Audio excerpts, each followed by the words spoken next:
중국의 역사 기록에 따르면 대만은 고대부터 중국 영토의 일부였습니다. 삼국지 시대 위나라의 기록인 위지에는 대만 원주민과의 교류가 언급되어 있습니다.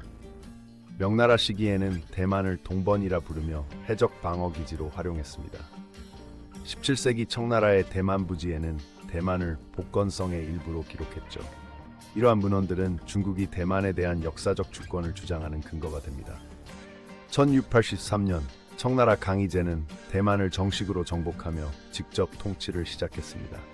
청나라 군대는 정성공의 후예들을 물리치고 대만에 대만부를 설치했죠.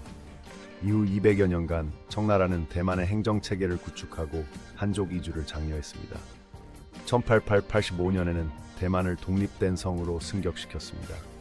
이 시기 대만은 중국 본토와 행정 문화적으로 긴밀히 연결되었으며 이는 현대 중국의 대만 영유권 주장의 중요한 근거가 되고 있습니다. 1895년 청일전쟁 패배 후 체결된 시모노세키 조약으로 청나라는 대만을 일본에 할양해야 했습니다. 이 조약은 중국인들에게 불평등 조약으로 기억되며 대만이 일시적으로 잃은 영토라는 인식을 심어주었습니다. 일본 통치 기간 50년 동안 대만은 현대화되었지만 중국은 이를 불법 점령으로 간주했습니다. 이 시기는 중국이 대만을 되찾아야 할 땅으로 보는 역사적 배경이 되었습니다. 1945년 일본의 패전으로 카이로 선언과 포츠담 45에 따라 대만은 중국에 반환되었습니다. 연합국은 청일전쟁 이전 상태로의 복원을 원칙으로 삼았죠. 중화민국 정부는 대만에 행정장관 공서를 설치하며 통치를 시작했습니다. 중국은 이 시기를 대만이 조국품으로 돌아온 역사적 순간으로 강조합니다. 유엔도 1971년까지 중화민국을 중국의 합법정부로 인정하며 대만의 지위를 공식화했습니다.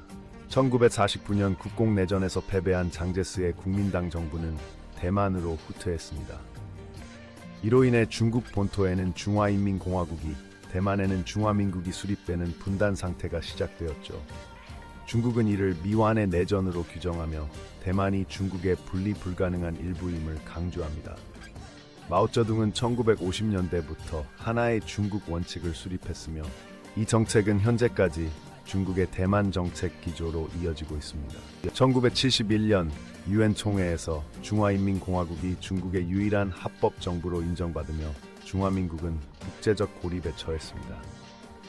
현재 180개 이상의 국가가 하나의 중국 원칙을 인정하며 대만과의 공식 외교를 거부하고 있습니다.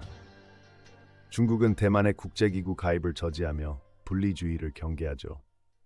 1992년 합의에선 양안이 하나의 중국에 공감한다는 점을 확인했으나 그 해석을 놓고 논란이 지속되고 있습니다.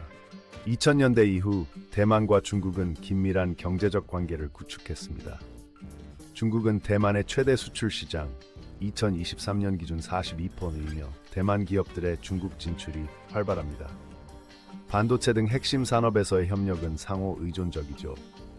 중국은 이러한 경제적 유대를 정치적 통합의 발판으로 삼고 있습니다. 그러나 대만 내에서는 경제적 의존도가 높아질수록 홍콩화에 대한 우려도 커지고 있어 복잡한 양상을 보입니다. 시진핑 주석은 2049년까지의 중국몽에 대만 통일을 포함시키며 평화적 통일을 우선시하지만 군사적 옵션도 배제하지 않습니다. 중국은 매년 증가하는 국방 예산 2023년 2250억 달러로 대만 해협에서 군사 훈련을 강화하고 있죠. 동시에 하나의 국가, 두 체제 모델을 제시하며 홍콩 방식의 통합을 제안합니다. 그러나 대만 내 통일 반대 여론이 80%를 넘는 상황에서 양안 관계의 미래는 여전히 불확실성에 쌓여 있습니다.